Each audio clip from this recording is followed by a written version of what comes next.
more tenable for All right. duration of an Yeah. So that was Death by Indie. They are one of two bands tonight, showcased from Impetus Records. And we have with us tonight Diego Romero-Aros, and he is one of the co-founders of Impetus Records. And so let's get into Impetus Records. What's it all about? How did it all begin? Sure. So Impetus is a record label based out of Wilmington that is meant effectively to document like the pocket of like punk and independent music that exists here, or at least some portion of it. It started when basically a bit of a background is that like when I was in high school, like graduating high school in like the mid 20 teens, we Gosh, had you're making me some, feel old now. God. yeah, we were like 17, getting ready to graduate, and we had, there was a band I was in called Paint the Sun. There was another band called the Subterraneans, and then a band that actually was kind of a precursor to Think Machine called Shooting Shark, and our kind of little scene. We were all like trying to figure out how to put out records, and no one really knew how to do that, and no one really seemed to have any interest in anything we were doing. And then like we all broke up kind of in the mix of all of those things happening. So then there was definitely no interest in putting anything out from us. So but we'd all kind of had things recorded or kind of in the works. So it mostly existed just because it felt like there was some reason. It felt like there was, we all wanted to put it out. Like we all wanted it to exist, even if like no one else really cared whether or not it did. So we decided to just kind of do it ourselves. So I never really viewed it as like my label, just because it wasn't. I view it kind of almost like a custodial kind of thing. So it mostly exists at this point. By the time those records were coming out, all of us had started new bands. I was in a band called Merger. So when is this? Like Impetus is starting, and it's like what year exactly? Yeah, so all of those like breakups and kind of formation of new bands started in like 2015, 2016. 2017 is when the first record came out. That was the Subterranean 7-inch. Those were 3 tracks that the band had recorded at the high school. We all a lot of us went to like Cap Calloway, and like they had like a studio that they were allowed to like art demo. kids. Yeah. Art students. Yeah. A lot of us are theater kids too. I have this theory that theater kids have like a 2-track pipeline. They either become punks or they become like a cappella kids. It's really hard one way or the other. So they had access to this like studio, and so they recorded those and then broke up. So that was kind of the first thing that we were like able to like put out, because it was the one that was like ready to go. But it took about a year of me figuring out how to like fill out forms for like manufacturing like records, and like also saving money to do that, and then just like production timelines, because I didn't know anything about putting a record out at all. The first record came out in 2017, and then from then on it's just kind of been a couple releases every year. Cool. Yeah. So tell me a little bit then about like Impetus House. I was on your website today reading a little bit about it, and Impetus House seems to be like this hub, this incubator for kind of Delaware punk scene, and doesn't necessarily have to be limited to that, but what's it like there, and how's it all go down? Yeah, sure. So right around the same time the label started, we were all also like, most of us either had graduated recently, like within the previous year, or like we're about to, and none of us wanted to like live at our parents' house anymore, and kind of all thought it'd be cool to like just live in a place together. Initially there were like 6-7 of us that kind of moved in, but very quickly it was just like, okay, like we're the music only ones who zone. have a house, like, Yeah. so bands can come and practice here, and all of us were in bands, so we were all practicing. Yeah, so it was a nice like place of just kind of like industry, of just like kind of like everyone able to like. It was always like, there were like 9 people who didn't live in the house, kind of at any given moment, um, which was really nice at like especially in that early time, because it was just like people were over working on zines or just like hanging out and playing games and like practicing, and there was all these like new ideas coming in. The house, we've been there for almost 6 years now, and I mean, we've had roommates move out. There's less people who live there now, um, and as a result, everyone kind of moves into their own space. So there's less bands that practice there now, but like Gravers Lane still practices there. A couple bands every kind of it's a good like a lot of bands will practice kind of in between things if they're like, hey, Sure. place we normally practice fell through, like can we come through? So we still have a lot of stuff set up, and bands still come through all the time. And then we house a lot of bands when they're on tour and stuff, and just get to kind of hang out. And then the office is based out of there for the label. Um, yeah, I mean, like it's really just like, yeah, and in a way it's like a hub. We just try and keep it open as a creative space for people who like want to need access to a space, and don't really have that themselves, for whatever Right. reason or another. Yeah. Was there ever kind of like a some kind of critical mass moment where sort of like you and all your friends, well, we're making music and we're recording music and something, and then it's almost like, wow, actually, like we've built something that is sort of snowballing and has its own gravity in the Delaware scene or the punk scene. Was there sort of like a point where all of a sudden you looked at what you were doing and you said, oh wow, this is kind of something, Yeah, is honestly, it was actually probably several years after that point had happened. I'm not a Mm-hmm. very like nostalgic. Like I don't tend to be like, oh, I remember back No, when. give me poetry. Yeah, yeah. So I'm much more just kind of like, cool, I have to do this today, so I'll do that. But it was like early 2021, and I just like walked into the office because I had to like send emails about, I think, Death by Indies. Like we really re-released a couple like records that they'd put out. I just had to send some emails about that, and I kind of like stopped and looked around, and like there was effectively no movement happening. We weren't really selling any records at all. It was like Mm-hmm. very much still the pandemic. Shows were kind of just starting to happen again.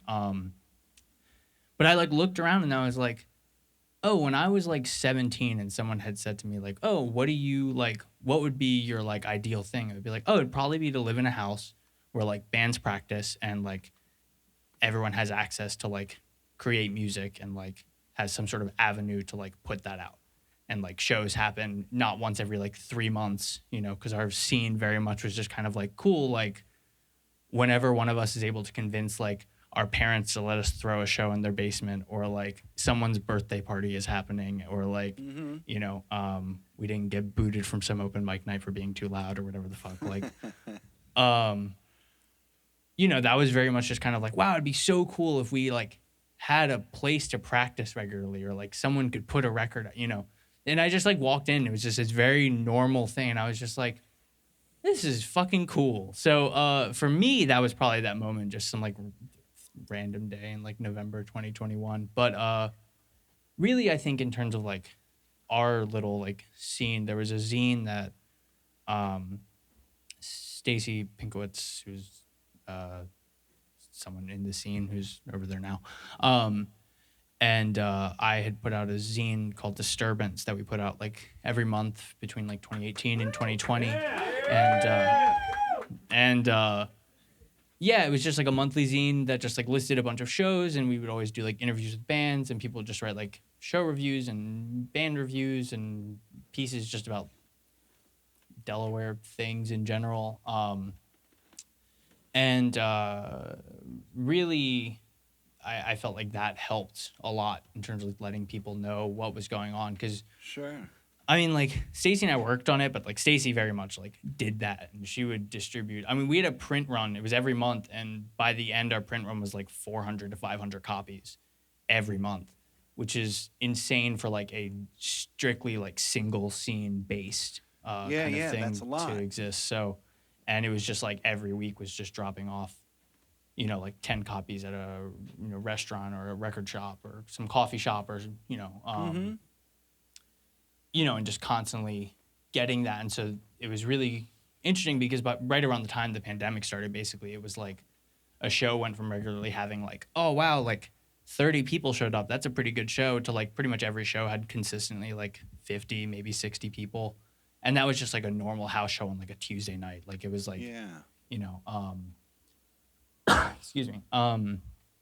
So that was, I think that was in terms of like on a more like kind of cultural level. That was more when I felt like things were really starting to hit their stride.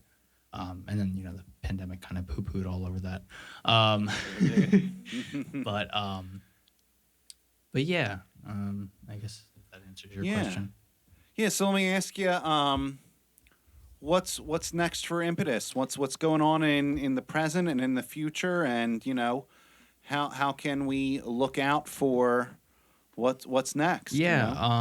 So we've kind of got our footing again on putting out like a lot of the bands that had kind of over the pandemic had written a bunch of stuff. Kind of have finally recorded a lot of that or Mm-hmm. are kind of ready to release it. So we've got Think Machine's album coming out next week, actually, which will be really cool. I'm very excited for. And I'm sure they will talk about that later on. But so we've got that coming out, and then working on a Death by Indie release coming out likely sometime in spring. There was a band that I was in called Kindred with Evan from Think Machine and Declan from Death by Indie. And that record will probably come out sometime early, mid-springish next year as well. And besides that, there's just a lot of bands that are like kind of in that working on stuff thing. Mm-hmm. A lot of what we do now is kind of essentially like an imprint of the label called like Impetus Manufacturing Company, which is basically just the label has limited funds, right? Like because we work within a specific scene, we don't always have like a crazy cash flow, right? Like You're not like Taylor Swift, or right. nothing, Unfortunately, right? like for whatever reason, our weird punk scene doesn't sell as much records as Adele. I don't get it, but so whenever that happens, whenever it happens that we're kind of between releases and we're short, like we're short enough money that we can't really fund someone's release in the way that we would like to. Basically, we'll offer kind of a like, hey, we'll handle manufacturing and we'll handle distribution, but we basically won't handle promotion. So like, Okay. but we can essentially lend our name and distribution, so we can sell like wholesale to like local shops and distributors and mail order places and stuff. So that's a good way for us to kind of still be able to help people out without like necessarily needing to like put all of the like manpower, which essentially means me and Liv, who runs a label with me, sending dozens of emails out a week. Effectively, we don't have to go, spend all of our time doing that Right. when we can't really afford it. So we've got a couple things in that regard also coming up. But besides that, most of it's just the same stuff, trying to keep the office from becoming like a hoarder's den. I tend to throw. See, I always I have this picture in my mind. I think of Impetus House, and I just see like indoor like skating ramps and stuff like that. I would love that. Is it as fun as that, or is it a little more business oriented, or It can be. So we actually Yeah. just moved the office over the weekend. For the last like 4.5 years, it's been like this one room kind of right off of the kitchen. We recently converted it to Nate's old room. Nate from Think Machine, he lived there for a while. And we turned his room into kind of the new office. So All right. Currently, it looks much well. The office looks like a complete shit show because Well, what's the fun? Do you have like dartboards, Pac-Man machine? Like we what do have you a got? ton of board games. That was my Okay. like COVID lost my mind and like didn't have anything to do, so I just got really into tabletop games. Sure. So I have like too many of those. Gloomhaven. Yeah, got Gloomhaven. Yeah, and yeah, so this is my kind of public outing as a nerd, I guess. Um, but yeah, so there's a lot of that and like just kind of records and a lot of like Okay. notes and letters from people who have like stayed at the house and or like Sure. played a show with us or bought a record and liked it and stuff. Um, yeah, recently we've been trying to kind of make the space a little bit more like I think a space like my mom wants to hang out in, if that makes sense. Like, you know, like kind of actually I start asking like, does this rug actually like match the kind of like vibe that we're trying to? Yeah, I got some curtains over the last couple weeks, and so I was talking with Eli from Kobika. He lives in Jersey, and I had stayed at his house, and he'd put out like sheets on the couch that I was sleeping on. And I was like, what's up with the sheets? And he was just like, oh, I realized I started thinking about my house, not in comparison to like my friends' houses, but like my parents' house. I was like, oh, interesting. So, and he told me he now expects me to put on sheets if he's going to come over and stay over. So like Impetus House is starting to adult. Yeah, yeah. Bit, So right? the ante has been upped a little bit. So yeah, cool. Vacuuming a little more regularly, that kind of thing. All right.